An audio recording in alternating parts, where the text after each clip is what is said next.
बिस्मिल्लाहिर्रहमानिर्रहीम। अस्सलाम वालेकुम नाज़रीन। इदारा तालीम व तहक़ीक़ पाकिस्तान का एक बड़ा मोतबर इदारा है और गुज़श्ता 20 सालों से पाकिस्तान भर में वो अमन और तालीम इन दोनों पर वो काम कर रहा है। और असल में ये जो दोनों काम हैं उनकी जो बुनियादियाँ हैं वो तहक़ीक़ पर मबनी हैं। इस इदारे ने एक सोशल अवेयरनेस कैंपेन का आगाज़ किया है कि पूरे पाकिस्तान में लोगों को ये बताया जाए कि अमन कितना अहम है, कितना ज़रूरी है। और जब हम अमन के हवाले से बात करते हैं तो एक तो बात सरसरी है, हर बंदे की ख्वाहिश है कि अमन होना चाहिए। उलमाए इकराम से पूछें, कहते हैं अमन होना चाहिए। सियासतदानों से बात करें, वो कहते हैं अमन होना चाहिए। इस कुर्रे अर्ज़ पर कोई ऐसा शख्स मैंने आज तक नहीं देखा जो ये कहता हो कि नहीं शिद्दत पसंदी बहुत अच्छी है, दहशत गर्दी बड़ी ज़बरदस्त होती है, इंतशार जो है वो माशरों के क़याम के लिए इंतहाई अहम है। हर बंदा यही कहता है कि अमन व अमान बहुत ज़रूरी है जी। पुलिस वाले अमन बहुत ज़रूरी है, सियासतदान अमन बहुत ज़रूरी है, उलमाए किराम अमन बहुत ज़रूरी है, वकला, डॉक्टर, कौन सा तबका ऐसा है कि जो अमन के क़याम की ज़रूरत पर, अहमियत पर बात नहीं करता, उसकी ज़रूरत को और अहमियत को महसूस नहीं करता। लेकिन माज़रत के साथ ये तमाम तबक़ात अमन की बात करते हैं, लेकिन जब अमन कायम करने की बात आती है तो इनके दरमियान अमन पर ही इख्तलाफात शुरू हो जाते हैं। तो अमन को जानना, अमन को समझना इंतहाई ज़रूरी है। हमारे घरों के अंदर हम ये देखते हैं कि वहाँ पर भी अमन नहीं है, बजाय इसके कि हम ये कह रहे हैं कि एक आलमी महल्ले के अंदर अमन नहीं है, हमारे घरों के अंदर अमन नहीं है। घरों को तो छोड़ें, ख़ुद आपकी अपनी ज़ात के अंदर अमन नहीं है। कैसे नहीं है? आपका दिल कुछ और सोचता है, आपका दिमाग कुछ और सोचता है, आपके दिल की धड़कनें आपके ख़यालात की रफ़्तार का साथ नहीं दे पाती, जिसकी वजह से अमन कायम नहीं होता।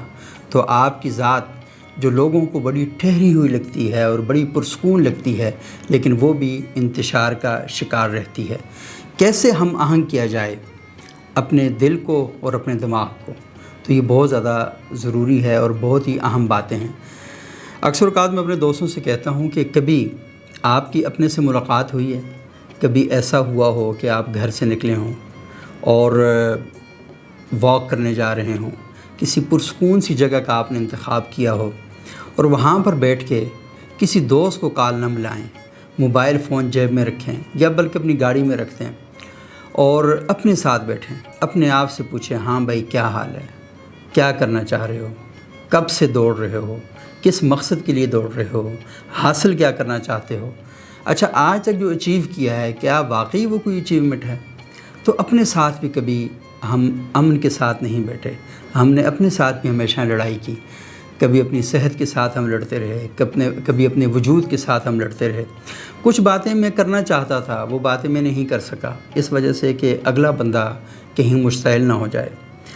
और बात करने का तरीक़ा भी मैं नहीं सीख सका कि मैं शायद ये चाहता था कि मुझे अपनी बात करनी चाहिए, लेकिन मेरे पास ज़ख़ीरा अल्फ़ाज़ बड़ा महदूद था और जो ज़ख़ीरा अल्फ़ाज़ था वो इतना शाइस्ता नहीं था कि मेरे लिए बड़े मसाइल और बड़े प्रॉब्लम पैदा हो गए कि मैं अपनी बात को अच्छे तरीक़े से और पुरअमन तरीके से कर सकूं। तो मेरा ख़्याल ये है कि हम सब लोगों को थोड़ा सा गौर करना चाहिए कि हम सोचें सबसे पहले अपने वजूद पर, अपने आप पर।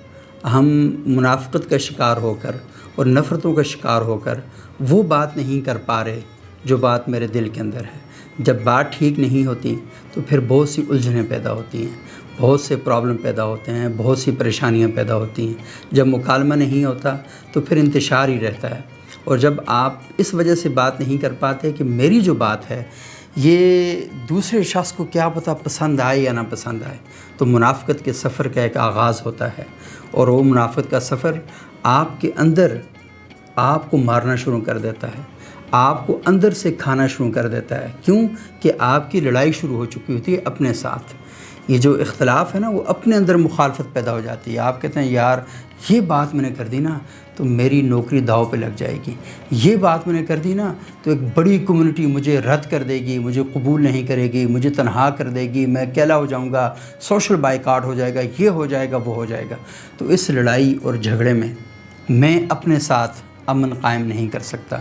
तो कभी ضروری ہے کہ آپ اپنے ساتھ بیٹھیں اور امن کے حوالے سے بات کریں، اپنے ساتھ سب سے پہلے امن قائم کریں، اپنے گرد و نواح میں امن قائم کریں، اور وہ صرف اسی صورت میں ہو سکتا ہے کہ آپ سچائی کے ساتھ کھڑے ہو جائیں، اور سچائی کے ساتھ جب آپ کھڑے ہوں تو دل اور دماغ دونوں کی طاقت کے ساتھ کھڑے ہوں، اور اس طریقے سے کھڑے ہوں کہ آپ کی سچائی معاشرے کے اندر انتشار، افتراق اور فتنہ انگیزی نہ شروع کرے، بلکہ آپ کی سچائی معاشرے کو غور و فکر پر مجبور کرے اور معاشرے کو بدلنے میں اپنا کردار ادا کرے، معاشرے میں کو شعور دینے میں اپنا ایک کردار ادا کرے۔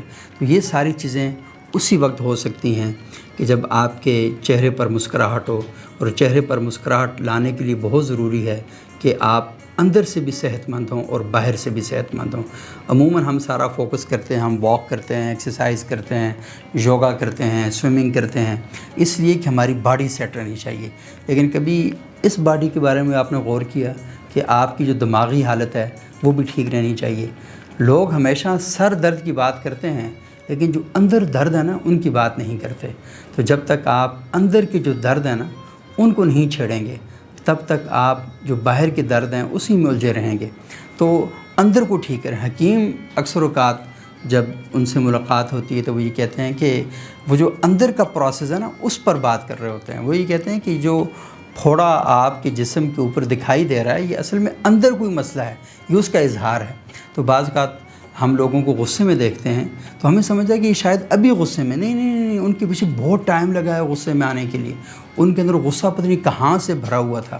وہ جو غصہ ہے نا اس کا اظہار، وہ جو کئی سالوں سے چھپا ہوا تھا، ڈھکا ہوا تھا اور اس کو کبھی باہر نکلنے کا موقع نہیں ملا، تو وہ اچانک سے پھر باہر نکل کے آتا ہے۔ تو ہمارے ہاں سڑکوں پہ جب احتجاج ہوتا ہے، اپنی گاڑیوں کی شیشے ہم توڑ رہے ہوتے ہیں، اپنی املاک کا ہم نقصان کر رہے ہوتے ہیں، تو یہ اصل میں کیا ہے؟ یہ کوئی اچانک سے پیدا ہوتا ہے رویہ؟ نہیں، اس کے پیچھے برسوں کی ریاضت درکار ہوتی ہے، ریاضت ایک نیگیٹو مطلب میں، اور برسوں کی وہ محنت ہوتی ہے۔ اور وہ بڑا مشہور شعر ہے نا کہ اچھے لوگ بھی برسوں کی ریاضت سے تیار ہوتے ہیں، اور برے لوگ جو ہوتے ہیں یا ان کے جو افعال برے ہوتے ہیں ان کے پیچھے بھی ایک صدیوں کی محنت ہوتی ہے۔ وہ ایک شعر تھا نا بڑا مشہور، مت سہل ہمیں جانو پھرتا ہے فلک برسوں، تب خاک کے پردے سے انسان نکلتے ہیں۔ تو یہ جو انسان سازی ہے اور انسان شناسی ہے، اس کا سفر امن کے ساتھ کھڑا ہے۔ جو شخص اس سوسائٹی میں، اس معاشرے میں امن کی بات کرے گا تو وہی اصل میں ایک اچھے معاشرے کا مطلوب انسان ہوتا ہے۔ اللہ بھی ایسے انسان کو چاہتے ہیں، اور دین اسلام کی تعلیمات بھی ہمیں یہی بات بتاتی ہیں کہ آپ نے معاشرے کے اندر ہمیشہ امن قائم کرنا ہے، امن کو ضائع نہیں ہونے دینا۔ اور اسی لیے اسلام جو ہمیں بات کرتا ہے وہ یہ بتاتا ہے کہ بہترین مسلمان وہ ہے جس کے ہاتھ اور زبان دونوں سے دوسرے انسان محفوظ رہیں۔ یعنی کہ اگر آپ کے ہاتھ سے کوئی ایسا کام سرزد نہیں ہوتا جس سے لوگوں کے لیے مسائل پیدا ہوتے ہیں تو آپ خدا کے وہ انسان ہیں جو خدا چاہتا ہے۔ اور اسی طرح آپ کی زبان سے وہ الفاظ نکلتے ہیں جو معاشرے کے اندر امن اور خیر کی بات کرتے ہیں، تو اس کا مطلب یہ ہے کہ آپ اللہ کے رسول صلی اللہ علیہ وآلہ وسلم کے مطلوب انسان ہیں۔ تو امن کے قیام کا آغاز کیجئے، اپنے ساتھ بیٹھیے، اپنے ساتھ بات کیجئے، اور جو چشمہ امن کا آپ کے اندر سے نکلے گا نا پھر باقی لوگ اس سے سیراب ہونا شروع ہو جائیں گے۔ بہت شکریہ۔